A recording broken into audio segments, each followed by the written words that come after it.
თვითმმართველობის არჩევნებამდე ორ კვირაზე ნაკლებია დარჩენილი. მიდიან თუ არა არჩევნებზე მოქალაქეები და რა მოლოდინები აქვთ მათ. საკითხზე თრიალეთმა გორში მცირე გამოკითხვა ჩაატარა. რესპონდენტების მოსაზრებები არაერთგვაროვანია, თუმცა მათი დიდი ნაწილი თვლის, რომ არჩევნებზე უნდა წავიდნენ და ყველაზე მეტად სოციალური პრობლემის მოგვარება სურთ. მიდიხართ არჩევნებზე?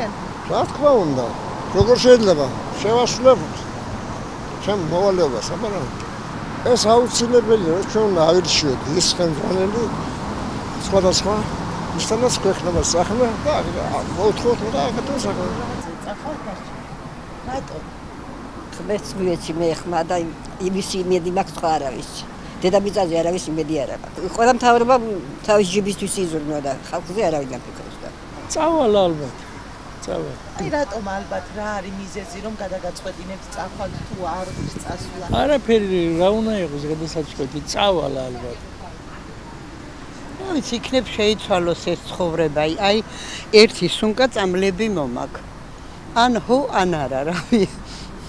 დანდებით თუ არა არჩევნებზე? არა. მიზეზი რატომ არის თქვენი არგუმენტი რა არის? არაფერი ისე არ მინდა. ფიქრობ, რომ კიდევ უკეთესობისკენ წავა ჩვენი ქვეყანა და ეგ არის ყველასთვის მთავარი. ვალდებულია ყველა რომ წავიდეს და მისის დააფიქსიროს თავისი ხმა. ალბათ რა ვიცი, ალბათ არ წავალ. არ მინდა ვის ვენდო? რომელ მთავრობას ვენდო? რა ვიცი, აბა როგორ გითხრით. ხვალ დღეს იყო გაჩვენებს. რა და როგორ? გაჭირებულ ხალხს უნდა მიყიდოს ჩემო კარგი. ანუ სოციალურ პრობლემები. დაიხმაროს გაჭირებულ ხალხს. ამაზე უკვე უნდა იყოს. რაც არის ახლა.